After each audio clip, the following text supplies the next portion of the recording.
Thank you all again for joining us for the business lunch today and taking time to learn about the critical issue of the EPA's reclassification of our ozone area. This is an issue that many people across the county, region, and state have been working on for decades. Kenosha County Executive Samantha Kirkman has been an advocate and a champion for the business community on this issue going back to her time in the legislature. I would like to invite County Executive Kirkman to the podium to make a few remarks on this topic before we move on to the panel discussion. Thank you, Nicole, and thank you for everybody being here today. The ozone attainment issue is so important to our region. It might sound like a little one to many, but is something that is very important to our business community. This is something that I have been dealing with as long as I've been in office, and I know that the folks here today as part of the panel will inform you on the real importance of this issue for our area. It's important to work together with our federal and state partners, and I do want to recognize that Rich Zipper is here from Congressman Stiles' office, and as well Christopher from Senator Baldwin's office has been instrumental as well in this issue and bringing it home to our local people here. I also want to thank the panelists for being here, Gail and Todd, and then my friend, Dale Cahuenga. Dale and I served together in the legislature, so I know he's going to add a lot of points from there and then in his new role as MMAC chair. So again, thank you so much for me being here, and thanks for everybody for this lunch today.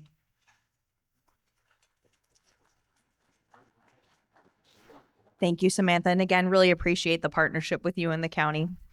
So next, what we're going to do is I'm going to introduce the panelists and ask them to please come up to the stage here. And then what we'll do is they'll each present on their topic, and then we'll have some Q&A at the end. We have a couple of questions teed up, but then we also will be taking audience questions. So start thinking about what you're going to ask. Tom did a great job of making sure everyone is primed to ask a lot of questions. That's why we have the experts here today. So our first speaker today will be Gail Good. She's the Director of Air Management for the Wisconsin Department of Natural Resources. Gail began her career with the DNR in January 2007 as a dispersion modeler intern in the Air Department. She has continued with the Air program ever since, becoming the Air Monitoring Section Chief in 2012 and the Air Management Program Director in 2015. After Gail, we'll have Dale Cahuenga, who is president of the Metropolitan Milwaukee Association of Commerce. MMAC represents over 2,000 businesses, serving as the region's boardroom in pursuit of a globally competitive economy that fosters high-value jobs to sustain a vibrant quality of life for all. Dale is also Lieutenant Colonel in the U.S. Army Reserves and is currently serving as the battalion commander of the 407th Civil Affairs Battalion. Prior to joining MMAC, Dale was elected and served in the Wisconsin State Assembly, followed by 4 years of service as a Wisconsin State Senator. And just while we're talking about Dale's background in the MMAC, I did really want to thank Dale for his leadership and partnership on this topic and a lot of other areas that we're collaborating together. So MMAC really is the voice of business for Southeastern Wisconsin, so they are always out there advocating on our behalf. We as KABA cannot lobby on any topics, and so MMAC represents us from that standpoint. So issues like the EPA, they have been the true leader on this and putting a lot of resources into making sure that our voices are heard and the business community is represented. I also did want to mention that the Milwaukee 7, which is the Regional Economic Development Group, is part of MMAC, and they are a critical partner to us in our economic development efforts. We work with them every day on projects that we're trying to bring to the area as businesses are expanding here, and they really are just a great partner in everything that we do. So I'm just really excited that Dale's here, and then also has someone that he's been working with on this issue. So our last speaker today will be Todd Palmer. He's a partner at Michael Best. Todd has over 30 years of experience helping clients navigate complex environmental laws. Todd serves on the state's Air Management Advisory Group and is a frequent speaker and author on environmental legal topics, including co-authoring the Wisconsin Environmental Law Handbook. Todd has been selected by Best Lawyers as the Lawyer of the Year in environmental law on 5 occasions. Please join me in welcoming all of our panelists.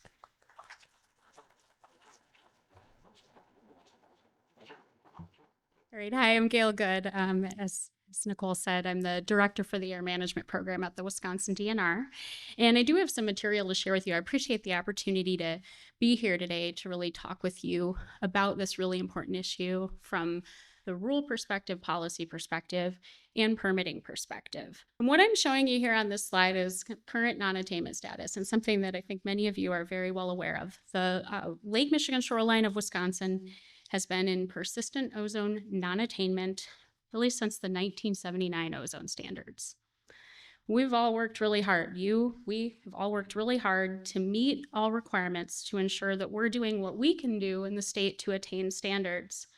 And as the science and health and review of health issues improves and evolves, we know that EPA reviews standards periodically and implements new ones.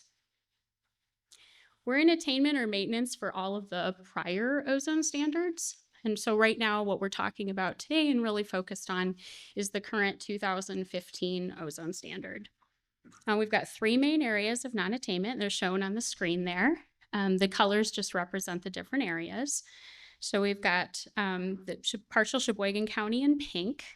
We've got the greater Milwaukee area in green. And then the Kenosha area, which is part of the Chicago non-attainment area, shown there in orange. Now, these 3 areas were recently reclassified or bumped up because they did not meet their moderate area attainment date, which was back in August of 2024. And when an attainment date is missed, EPA is required under the Clean Air Act to proceed with a bump up under specific act required timelines. The bump up, as we know, comes with more stringent regulatory requirements. So this bump up happened January 16th of this year, so it's very recent.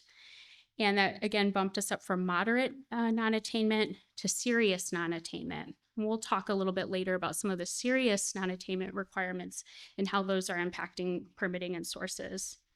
I also want to note here that the state of Wisconsin has challenged this bump up, asking for a petition for review.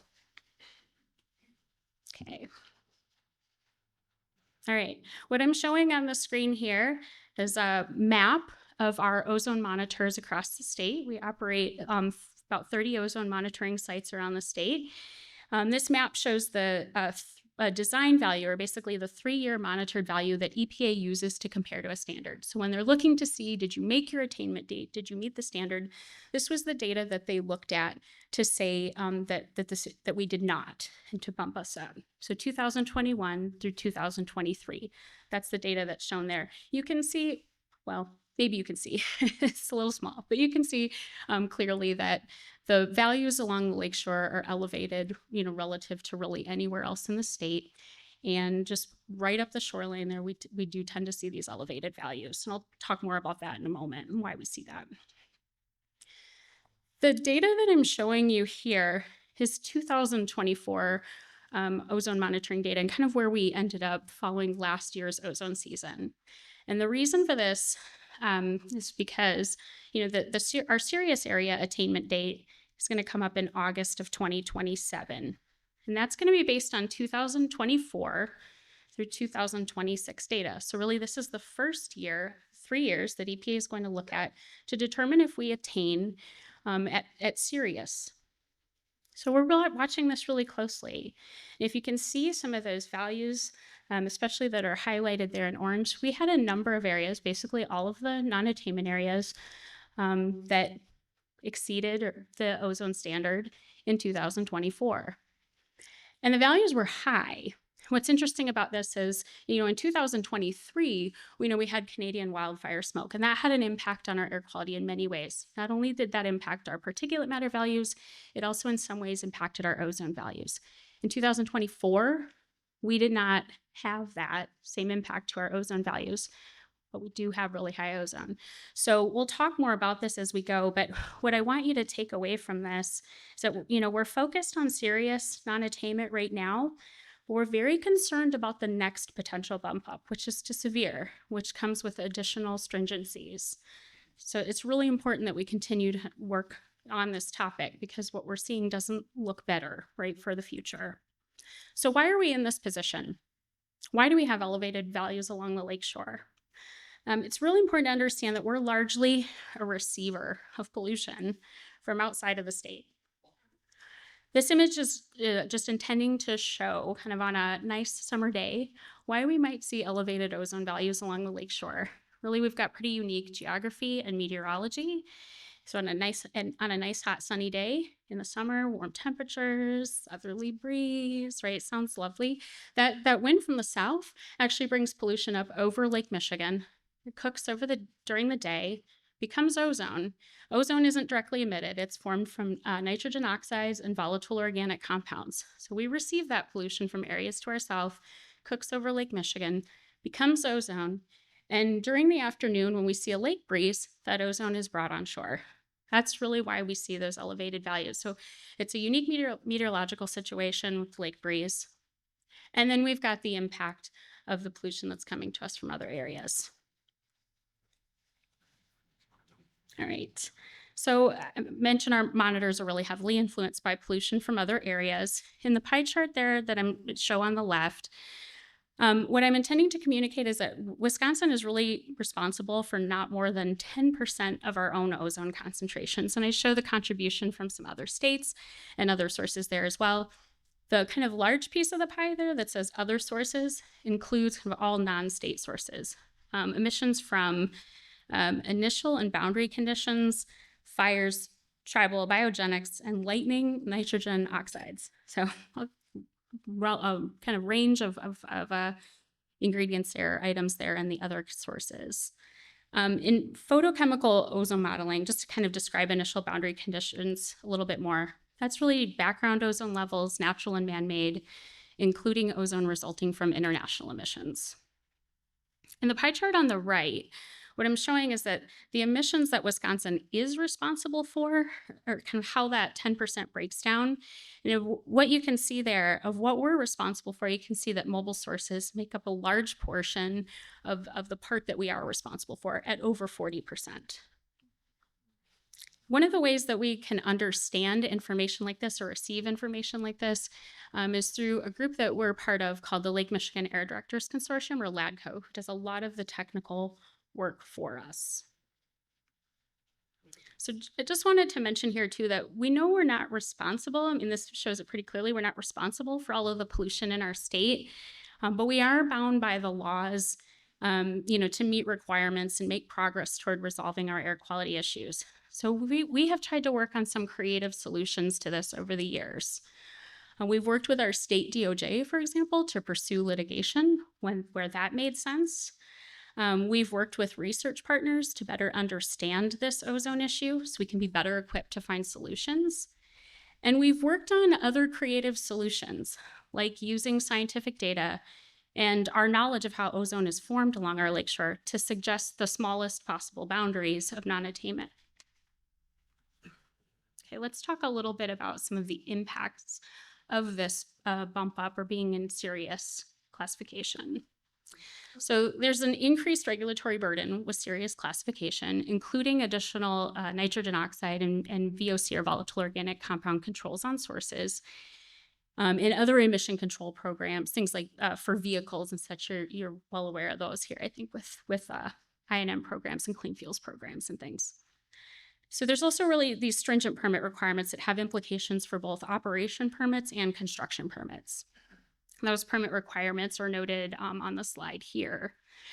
The big deal is when you move from moderate non-attainment to serious non-attainment, to be defined as a major source, that threshold moves from 100 tons per year of NOx or VOCs down to 50 tons per year. So you could have been a source emitting 60 tons per year and not been a major source. And now, because of this change in threshold, you're now considered a major source and subject to those permit requirements. There's additional requirements for new major sources, like construction permits, new major sources or major modifications. These include emission offset requirements. So the idea here is that if you're going to introduce pollution into an area, you want to take out more of that pollution. So when you move from moderate to serious, your emissions offset requirements go from 1.15 to 1 tons to 1.2 to 1 tons. So it puts a little additional pressure, I think, on sources to find those offsets, which we don't have really many banked in the state. There's also some different analysis requirements at serious and above non-attainment that ask sources to look back at their last 5 years of work that they've done and compare that to like a 25 ton per year threshold. And that's been particularly challenging as we're looking at introducing new business and new sources in the state right now. So we're working through that and trying to come up with some solutions for that. So just to kind of look a little bit at some of the sources that are impacted by this, operation permits for existing sources, existing Title V sources. If you were already kind of a Title V major source, already emitting 100 tons per year, you're really, you're not impacted by this. You're already meeting the requirements of being a major source. But if you're a source that was emitting between 50 and 99 tons per year, it's likely that you're going to have to do something, either take some limits to get below 50 tons per year, or become a major source and do major source permitting. So that's got all the challenges that comes with. So that's just for operation permits. We'll talk about construction permits here too. I do want to point out that if you're one of these sources who does need to look at your operations because you're kind of in that 50 to 99 tons per year range, you've got some time to get us an application. We did try to give the most amount of time that we could at 12 months to get us an application. Folks are working with us now. We are starting to see some applications come in, of course, but we recognize that it's going to take time to work through this issue. This is some of the outreach that we did as we were seeing that we were going from moderate to serious. What I do want to point out here and why I included this slide is because there is an email inbox. We know that our sources have a lot of questions about how to comply with these requirements, and we want to help. So, sorry. That email inbox that's listed there at the bottom of the slide is something that I would encourage you to point businesses to as they need assistance or need some questions answered. We've got a number of folks on that who are monitoring that frequently.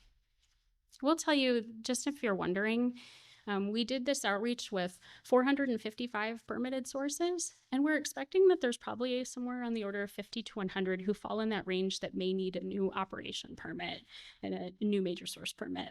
I'm just going to switch gears just a little bit. I'm going to kind of go back to the transported ozone issue. One of the ways that EPA looks to manage some of the pollution that's coming from other states, or to address and help other states who are kind of recipients of pollution meet the standard, is through something called a transport rule, in this case the Good Neighbor Plan. This was supposed to address interstate ozone transport, and this, when it was finalized, just to be frank, it was not something that was going to resolve our ozone issues. Wisconsin, our state, and several other litigants challenged this action in court. The rules, it's been stayed by the U.S. Supreme Court, and EPA has also announced that they're going to revisit this rule. I'll talk about that in just a moment. So as a result, the upwind states, the states that impact us, are not bound by any kind of law to limit their emissions for any reason right now. So we're not getting the benefit of the emissions reductions, even though they were not enough to kind of help us with the issue completely. We're not receiving any of that benefit now. You've seen also EPA's deregulatory agenda, and that'll be a further challenge, frankly, for us in trying to attain. I mentioned already that EPA is going to withdraw and revise the Good Neighbor Plan. They're looking to maybe replace that in 2026. So we think, as we're thinking about how a rule is developed and the length of time that takes, now is the time to talk to EPA about transport and this rule and their revisiting of it. So just put that out there too. We think they're going to start that up here now or in the summer. So I'll mention that to you. Also wanted to mention that some of the EPA's decisions they've been putting out to postpone or revisit rules that'll reduce power plant and industrial emissions, may allow some emissions from those sources that would be impactful to us. Some of the presidential exemption work that we've been seeing too. So we've been keeping track of that. What is the impact of those exemptions and revisiting rules, and how will that play out for our ozone issues? Also wanted to mention, I noted in a slide before that the mobile sources are a large component of the pollution that impacts our ozone issues. And EPA is going to be revisiting some of those motor vehicle emissions rules too. That will have an impact, right? We were counting on those, frankly, to try to make progress to attainment. So as those are revisited, we'll be keeping track of what that impact is. So just mention that as well, that those were really important rules for us to make progress toward attainment in the state. I mentioned this before with transport, but EPA needs to hear from us, right? They need to understand that this issue is one that we've been subject to for a long time, and that ozone transport and addressing transported emissions is really what's going to help us make progress toward attainment. They should hear from us on some of the emissions that we may see, some of the work that I mentioned that's going on that'll address like power plant, industrial emissions, and mobile source emissions, and how important some of those really are to us to be able to continue to make progress toward attaining. And, I think while EPA is working this out, it would be great if they could support efforts to hold Wisconsin harmless, right, for a situation that we are not making of our own, right? So there's a lot of work to do. We have an air quality issue here, right? But while EPA is working on that, is there something that they can do to offer relief? And I'll just also mention, funding is important for us to continue to be able to do the good permit work, the compliance and compliance assistance work that we do. This is something that's going to be really important for us. Federal funding as well is something that, I think is a bit uncertain right now, and is something that we rely on heavily to continue to make progress on this issue too. So these are just some of the issues that we're kind of thinking about, especially with EPA and some of the work they're doing. That was my last slide. Thank you for the opportunity to talk. I look forward to your questions in a moment.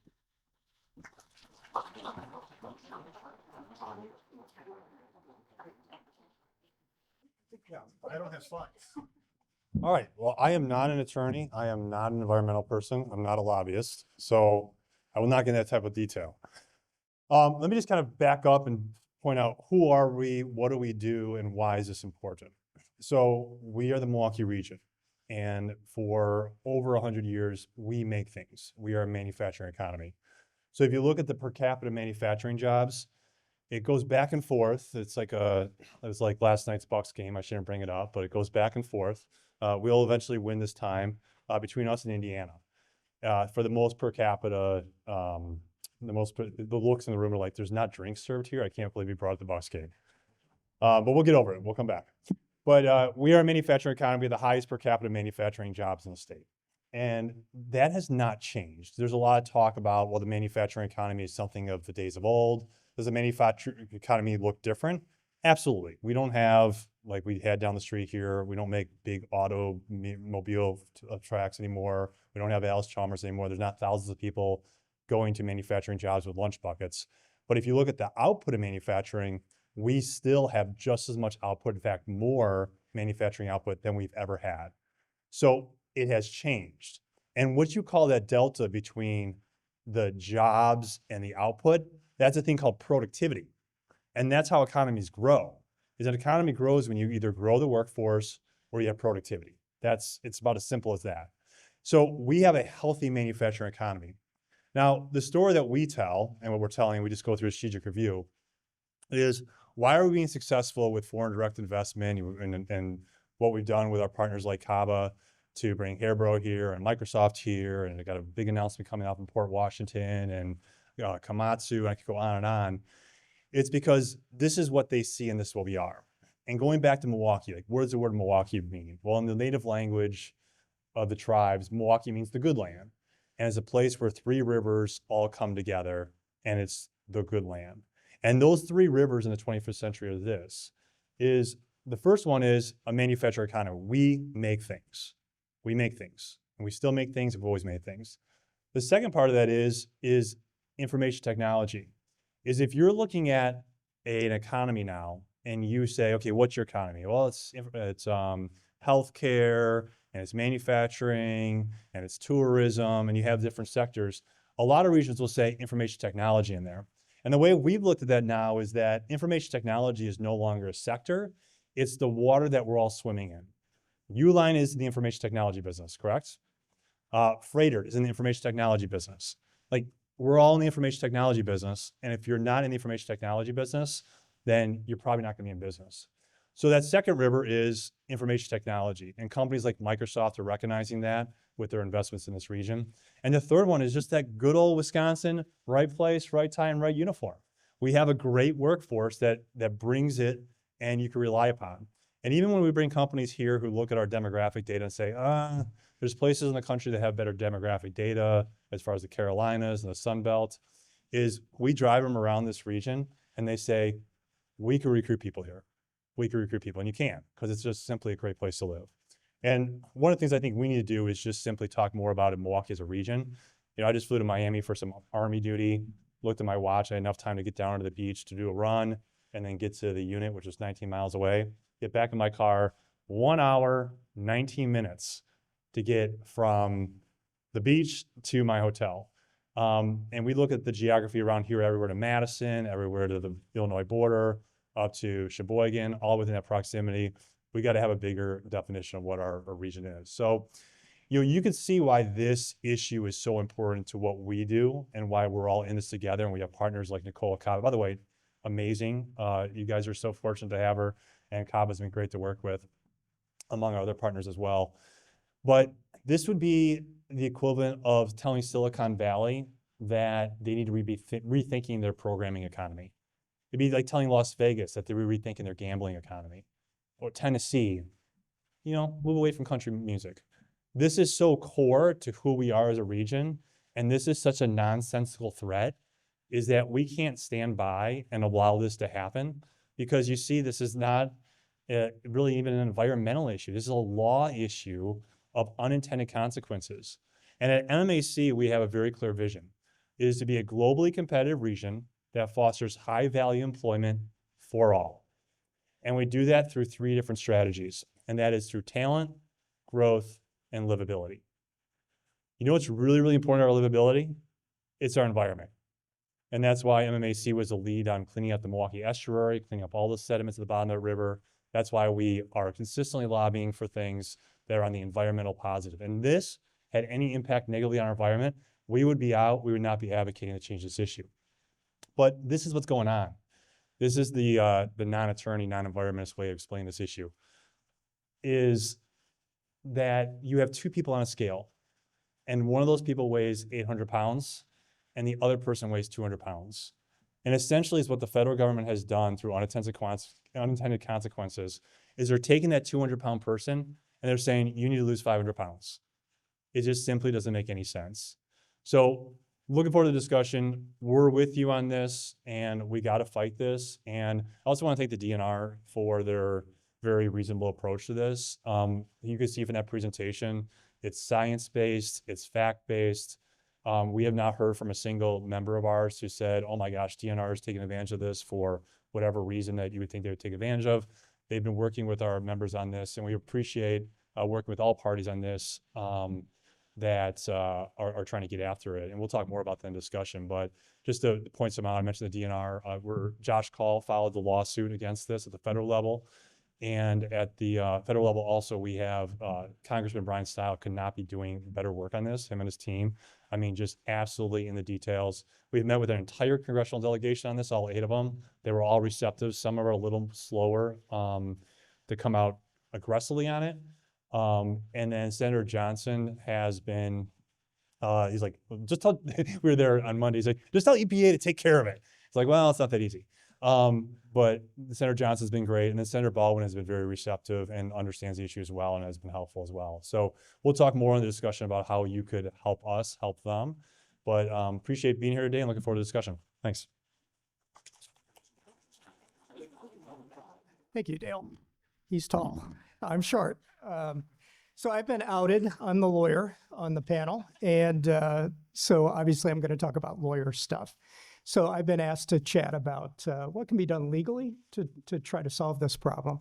And as I talk to some of our associates, one of which is here today, when we approach a problem, the first step is obviously you have to define it.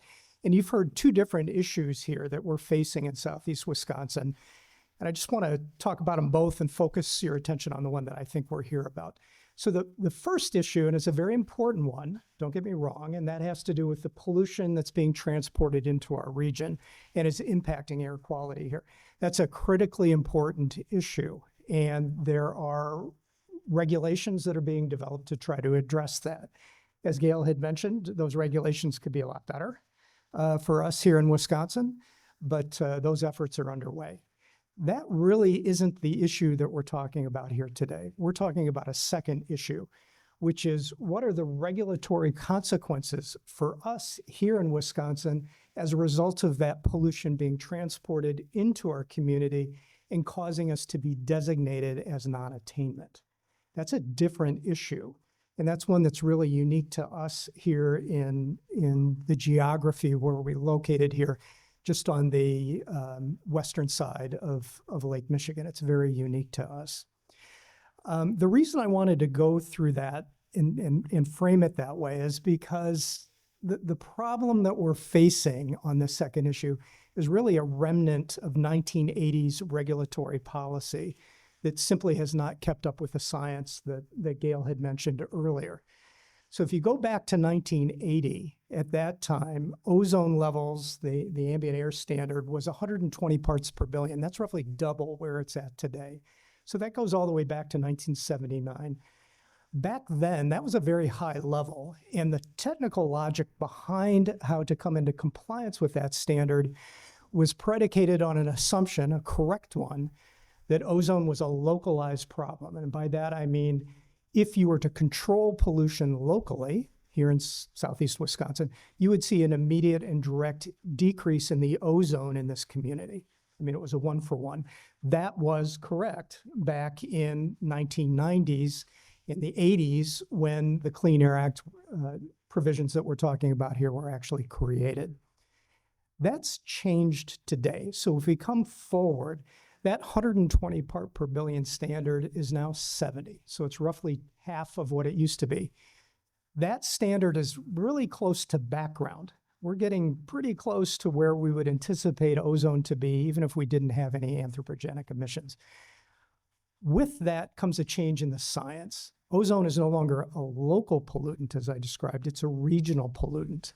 It's something that's formed through regional interactions. And as a consequence of that, you really can't look to local controls to figure out this problem and to solve it. So if we go back to the 80s, when I mentioned before, the standard was very high and it was deemed a localized pollutant, the Clean Air Act envisioned and codified a general policy that those parts of the United States that weren't meeting the standard were essentially laggards. These are communities that just didn't get it. The problem was not that they were being impacted by pollution, but rather they weren't doing enough within their own communities to control pollution to come into attainment. That changes today. It should change today. As I mentioned before, this is now reviewed as a regional pollutant, but that law and the draconian penalties that it imposes on those communities that aren't meeting the standard, that has not changed. The Clean Air Act still looks at southeast Wisconsin figuratively as not having done enough. And as a consequence of those 1980 policies, it imposes these draconian requirements that Gail went through a moment ago, which essentially create an environment that discourages economic development in the region. Why? Because back in 1980, those communities that were out of attainment were deemed to not be doing enough, trying to create a haven for polluters and trying to attract companies based upon their lax laws.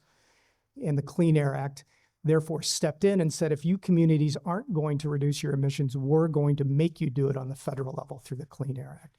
And there was a temporal component of that, meaning that the longer that an area stayed out of compliance, the thinking was they're just not getting it. We're going to have to ratchet things up until it gets so painful economically that they're going to go ahead and create these standards and regulate the sources in their jurisdiction. That's all gone. The logic behind it. That policy, though, remains, and that needs to be changed. So if we look at what can be done to change this issue, I'm firmly of the belief that we have to amend the Clean Air Act. That's the cleanest way to do that. It's the most durable way, meaning it's going to be long lasting. It'll survive this latest administration and future ones. But also it's the thoughtful approach, and it's the right thing to do here. Now, aside from amending the Clean Air Act, there's other things that can be done. They're more short term. One of them is the Congressional Review Act, or the CRA.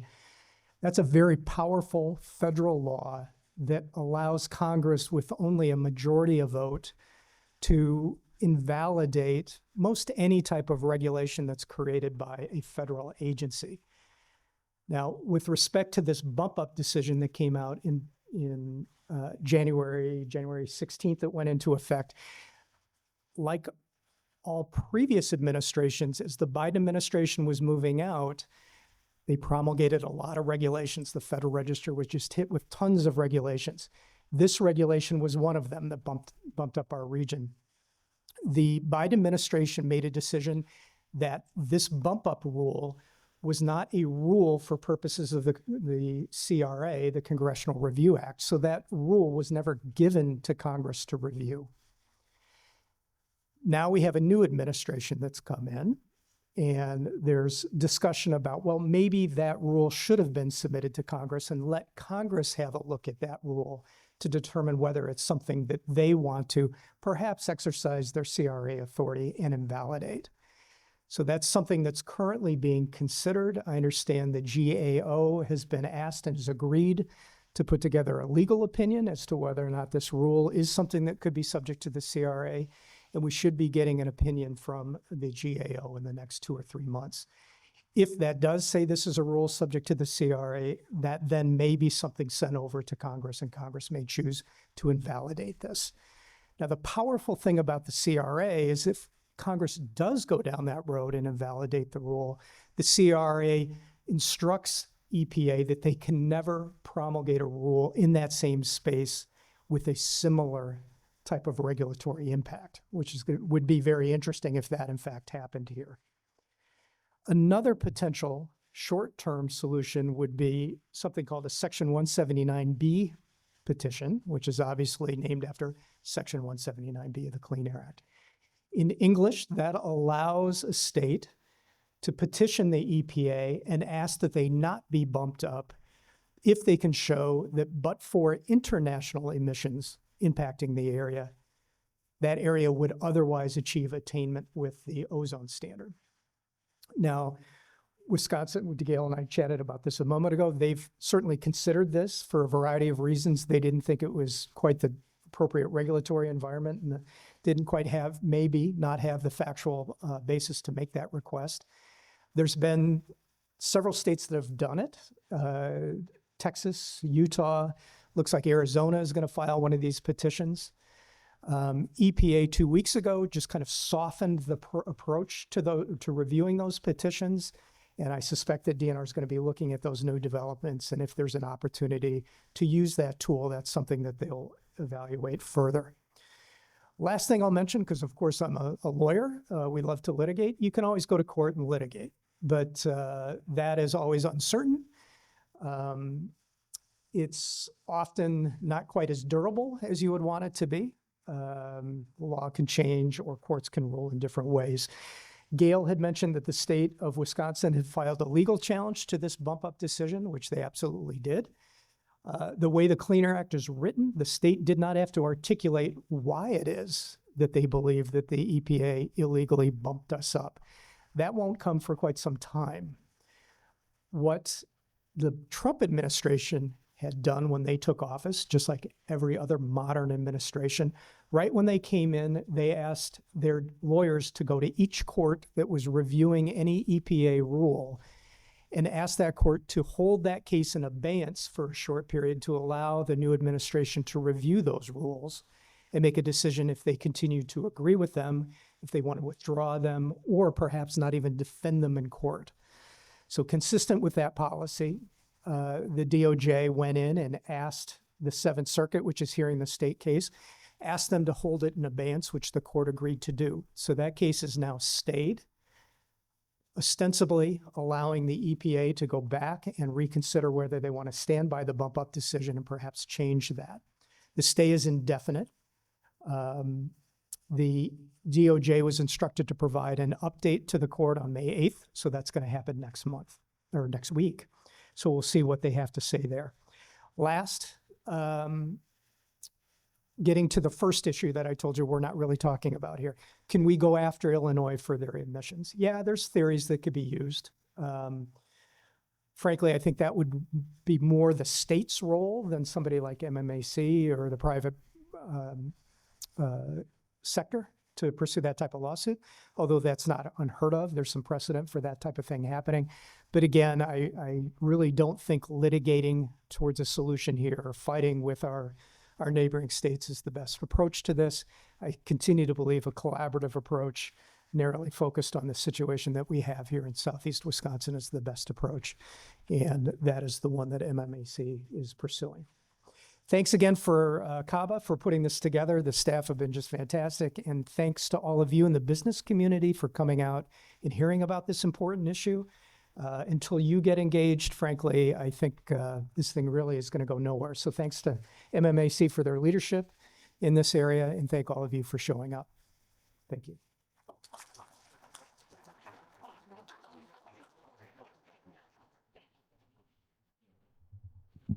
What an excellent presentation. And thank you all for taking such a complex issue and making it attainable and understandable for all of us. I know we've been grappling with this for a long time and wanting to make sure that we're communicating this appropriately with our constituents, and just really appreciate all the information you shared. And even more importantly, all of your leadership on this topic, because the only way that change is going to happen is with the leadership of people like you. So thank you for that.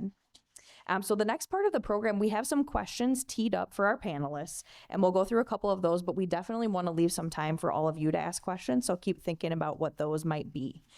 So as you all know, we have a lot of manufacturing companies here in the audience. We also have a lot of local government officials. We have service providers that support manufacturing. So I think the first question we would have for you is, what do you think that the people in this audience, the companies, organizations, local governments, can be doing to help with this effort? I'll get that off. So the first one is we need support in DC. And so once again, I want to thank Congressman Stiles has been our lead sled dog on this, and Rich Zipper, who's done the staff work on that with the team. They've been absolutely great to work with. And you guys are, let me just tell you, I have a lot of friends in Congress. I know a lot of people in Congress. There's a lack of adults in the room sometimes, and there's a lack of people who understand the private sector. You are blessed with a congressman here who absolutely gets that, and combined with hard work and a good team. So you don't have, what I would recommend is send an email to Congressman Stile, just saying, hey, I don't need a response, but just want to say, thank you very much for your work on this issue. I get it. I understand it. It impacts me directly or indirectly. Best of luck. Make good things happen. The other two people I'd say you contact is Senator Johnson is on board to do whatever we have to do on this front. He's not as intimate with the details as Congressman Stile, but a letter, just a quick note to him saying, appreciate your support on this issue. It's a big deal for our business community. And then Senator Baldwin as well would be really important. She is aware of the issue. We really need a couple of Democrats to come out and say, this is nonsensical, doesn't make sense, we got to fix this. And then once we have more that are vocal about it, I think they'll have more of the other congressional delegation come alongside them. So it's very important politically, because the Clean Air Act has not been amended since 1991. It's one of those like political things, you just don't touch it, even if it makes sense, even if it's in the name of better environmental science, because it's just politics, and politics is unfair. So we need the support of both Democrats and Republicans, and we have it now. I mean, we just went through, what Josh Call is doing. We have it now. We just need to have more of that. So sending the notes to those three would be great. And if you live in a different congressional district, please reach out to Gwen Moore, whoever it is. Two is, in this time when we're talking about impact of tariffs and the very negative impact they have, and we're talking about other things that are happening as far as educational institutions or businesses being fearful of speaking out, because one, they're afraid of retribution, and two, they're afraid of a portion of their business segment punishing them for what may be perceived as political behavior. This is where institutions serve you. So let me be the bad guy. Let me go out there and tell your story. If you're not comfortable telling your story on this or other issues, I can make you ABC company and I could tell your story for you. And also it takes money to fight this. Our legal costs, our lobbying costs, our travel costs is gonna be well over $250,000 on this. And so if you're not a member of the MMAC or if you want to be part of a special assessment, we need resources to help fight this. So we'd welcome that. Make sure you're part of KABA, make sure you're MMAC, would appreciate that. And the third thing I'll just bring up is this isn't only about our existing businesses. This is about economic development. And we are in an international environment trying to get investment, and they're very quick to find something as far as why they can move on. And companies are already moving on from us because this is hanging over our head. And I will give you a real example with all NDAs honored here. I won't name the company, but think about this irony. We had a company in the clean energy space that was going to make solar panels in this region. And after the announcement, they pulled this region out of contention. They were going to make solar panels that are currently being made overseas in a place that they don't care about dirty manufacturing. And by the way, the place they make it, some of that air comes this way anyways with international transport. So so this is just absolutely nonsensical, ironic. Just if Congress could function and everyone was going to look at the science and the math and how it works, this is a no-brainer. So please join your institutions, push your congressional delegation, and just lean in and tell people that this is in the best interest of our environment and our economy. Is this on? Sure. Thank you. Thank you. Thank you. There we go. I just wanted to add, I agree with everything that Dale had mentioned. We talked about the litigation a moment ago. The state has filed a lawsuit challenging this bump up decision. Depending on where that goes, there may be an opportunity for this interests from this region to file their own brief expressing to the court the impact that this type of regulatory classification has on you, what impact it's had on your individual businesses, on the economy, on the ability to attract companies into this region and the like. That's not for sure that opportunity is going to present itself, but it very well may. If it does, we'll go through Dale and MMAC, but you may be hearing from him at some point in, I don't know, the next 6 months, that effort's underway. And that's an opportunity as well for you to more formally get your viewpoints out there about what this decision means and how it impacts not only you, but your communities. Yeah, and I would say from DNR's perspective, keep working with us while we're working through this issue. We've got decades of experience and research and work on this issue. And, we're still working, I think, to ensure that EPA understands how unique Wisconsin really is. We'll continue that. But, as we're working through this, please keep calling us, keep working with us on your permit issues. And we're going to do our best to continue to find, the creative solutions to this issue. So it sounds like there are a lot of potential actions that can be taken right away by anybody in this room who's really interested in being part of this effort.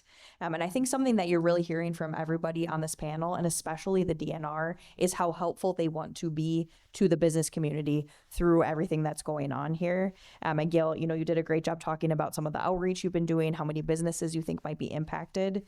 So considering that we have a lot of manufacturers here, would love to hear from you in particular, what you think companies should be doing to plan for the future in light of this new classification. Is there anything they should be doing to maintain compliance with the Clean Air Act? And how do you anticipate this could potentially affect future air permitting requirements? Yeah, thank you for the question. I mentioned earlier in my slides that we're really keeping an eye on this issue. Not only, are we at serious non-attainment now, but the way that the data is shaping up, it does look like there is great potential for us to move into severe non-attainment, at which point that major source threshold that I mentioned drops from 50 tons per year at serious down to 25 tons per year at severe. That starts, well, that doesn't start, we're here now, but that really makes some of the types of more flexible permits we have, like registration permits, even more difficult, more challenging, because the amount that you can emit under those types of permits goes down too. So I think, really, like I said, keep working with us. We are really looking at the potential for a severe non-attainment situation in just a few years here. But, some of the work that we're talking about here, that Dale and Todd are talking about, I think keep sharing your voice. Because, we'll continue to do the work we do and try to meet requirements, and uphold the law. But there's opportunity here that I think folks in the business community are really seeking out right now. Your voice is really important to this, because the real world impacts are the ones you're experiencing. And so I would say, this is some of what you can do to get more involved and to get ready for the futures. I think really to keep sharing how this is impacting you at multiple levels, whether it's with EPA, whether it's, levels of government. Please stay engaged on this, but please keep working with us, but know that, what we're looking at in the future does not look great. So time is now. What I would add, I'm fielding a lot of calls from clients concerning the bump up and what they should be doing in anticipation of that. What I share with them is first, and I share it with all of you, if you do not have a good air pollution engineering consultant, you need to get one. If you have a permit, you really need to do that. And I'll just tell you, there's some very good ones here in this region. You need somebody that does more than just permitting, air permitting. You need somebody that has some familiarity with these non-attainment issues. So some of the things that you want to work with that person on would be, what are my historic emissions? Where am I currently permitted, and what am I allowed to emit?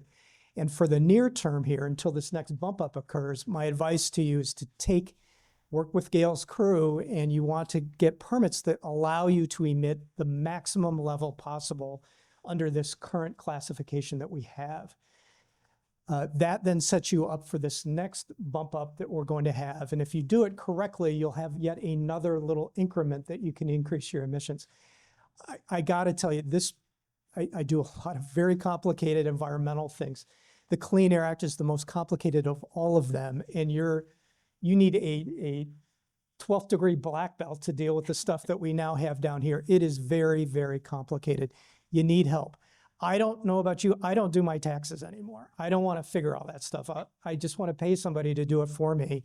And you got good consultants out there that'll do it for you. The last thing, and it's kind of a bummer, but I need to put it out there. If you are reducing your emissions, you have the opportunity to capture those reductions potentially and monetize those. Unfortunately, in some areas that have entered into the situation that we have, Houston is one of them. I read articles about this, where companies made a decision that by shutting down and monetizing those emission reduction credits, their company's actually worth more than it would be if they continue to operate. They take that cash and then they move somewhere else.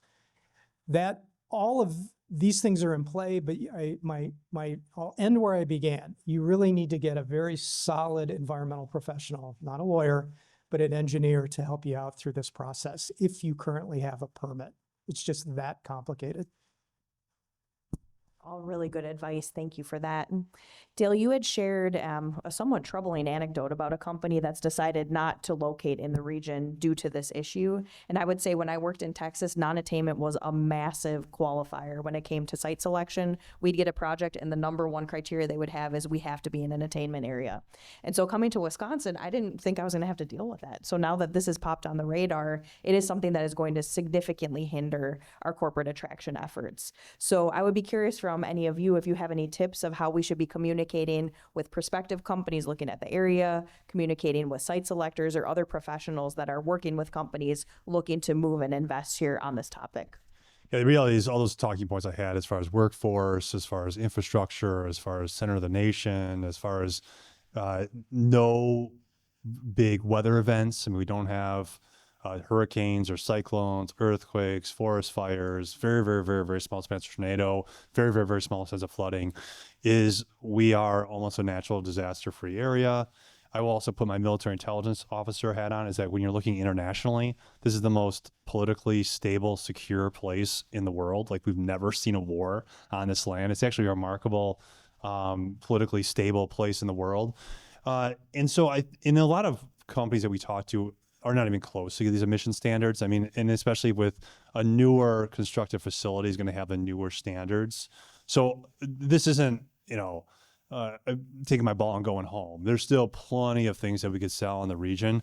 And, by the time we get the company to this conversation, Rich is going to have this all fixed in DC for us anyway. So. Thank you. I think we'll pause here on some of the questions that we have teed up, and I'd love to hear from the audience if anybody has any questions for our panelists. Just raise your hand. Over there.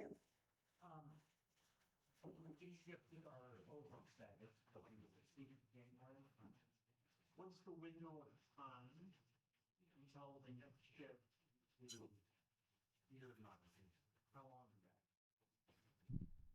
Yeah, so the attainment date that caused that shift was in August of 2024. You get 3 more years then to attain. So we'd be looking at August of 2027. And then by law, the EPA should actually proceed with the bump up within 6 months from there. So we'd be looking at early in 2028. Great question. Thank you. Oh, Dale, did you have something? Yeah, just one other follow-up on the last question is that you also got to remember that the whole region is not in the zone. So unfortunately, the part of our region in the zone is the part of our region that has the best infrastructure for big projects. It has better railroad access, better energy infrastructure, better interstate access. So there's plenty of land. But when you get in this business that Nicole's in, you learn how the M7 works, is land is not just land. There are like tons of factors that go into the prime real estate that's developable. And it's amazing when you really dwindle it down as far as proximity to workforce, infrastructure, all those things. Water's huge. It's not square footage for square footage. Is this non-attainment zone grab the best of our square mileage in the zone? That's an important point. I heard a question over here, maybe? Yeah, it sounds to me like this air quality journey is really tracking with the water quality journeys that we've all been through as far as nutrient reduction and the dictations that the EPA has made on your water that you're receiving from up in the north. But the EPA also provided some incentive to do better with improving water quality through their 319 granting program and other incentives. So is there anything that a new business coming into the area, when they build out their factory or whatever it might be, is there something that they can do environmentally that might be pleasing to the EPA that would offset the ozone impacts that you have? Have those discussions happened at all? I met with the EPA on Monday, and no, there's a very black and white look at this, being like, here's the law, here's the rules. And that's what's so sad about this, is because the conversation is not, how do we clean our environment? And I would love that conversation. I mean, that should always be the conversation. And we should always be on trajectory to, by the way, our air quality now is better than it was prior to the Clean Air Act. So this isn't a matter of, oh, how do we get to this point? What did you do? It's because the same generation that threw this pile of debt on us for their own pleasantries and are making us figure out now also said, I'm going to take the political press release and say, I'm doing something great for the clean air 30 years from now, because it ramps up in law. I mean, it's completely unfair. So the conversation really doesn't go that route. It should. I mean, I think a lot of the carbon capture credits and things of that nature, there's a whole market out there which is sloppy, and I don't pretend to know how that all works.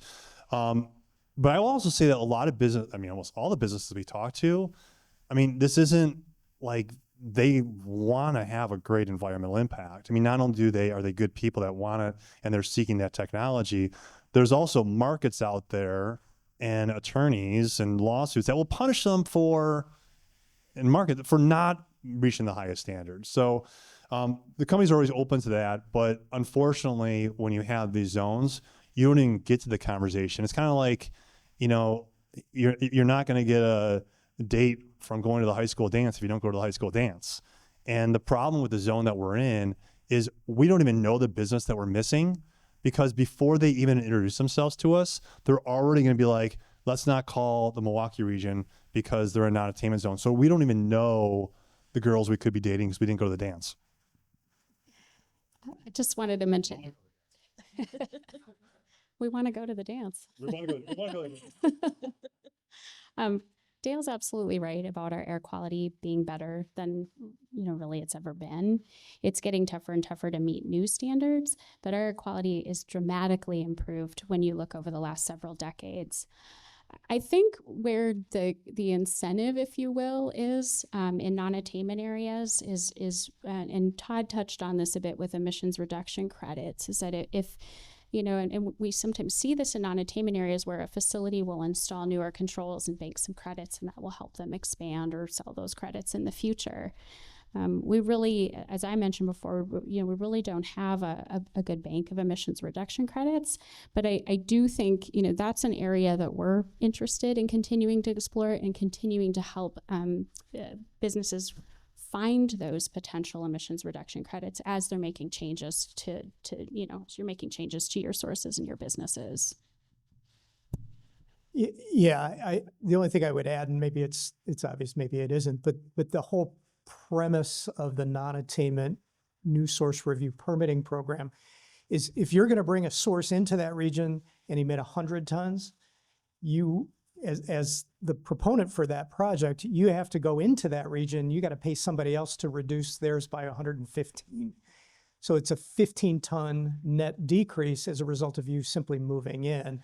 That's why people don't want to move here under non-attainment designations. The other thing that you have to do is, I'm not sure we spent a lot of time talking about it, but the Clean Air Act defines different levels of pollution control requirements depending on the pollutant and the location of where you're going. Once you get into non-attainment, it's probably the highest level of pollution control equipment that you have to install. There's none higher. You cannot factor in the cost of that control at all.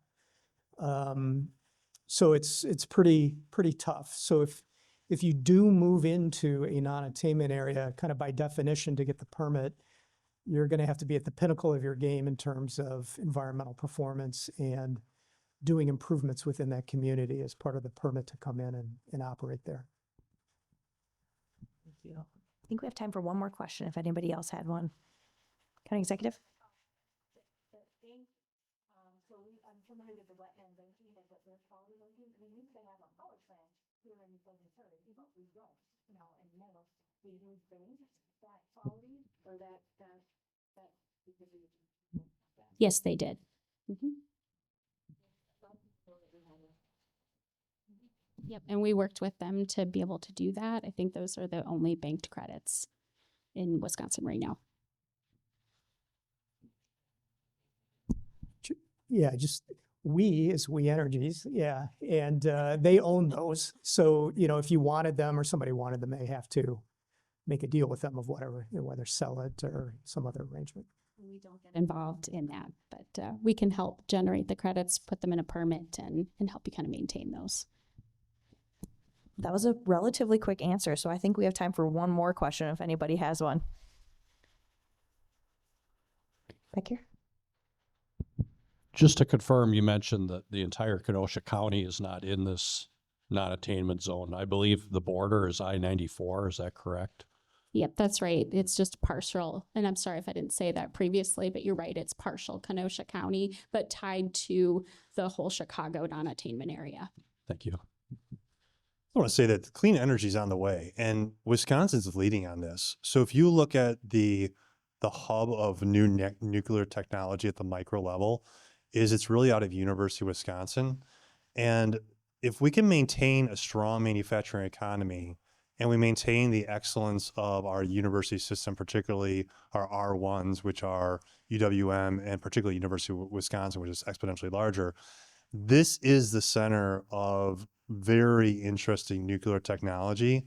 And if we can keep our economy going by not going down this route of silliness in this law, and also see the commercialization and manufacturing of that technology that is coming at a very fast pace out of Madison, we will lead in clean energy, and we will lead in the manufacturing of clean energy. So once again, I just want to end on this point. I think it's really, really important, is nobody's advocating for anything that will lead to the degradation of the environmental standards. They should be high.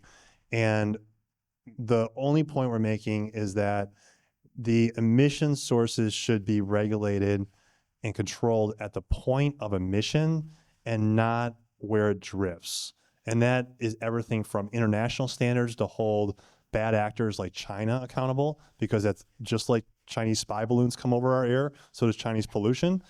And also, whether it be Chicago or Gary and the impact that that's having on us. Like that's where the regulation should be controlled. Now, from a practical standpoint, that's not going to happen right now, but there's other ways that you could go in that direction, invest in these other technologies, while at the same time don't hurt our economic engine by moving forward with the current state of affairs. Excellent point. I feel like that's the perfect point to wrap up on. So let's get a huge round of applause for our panelists. Thank you all so much.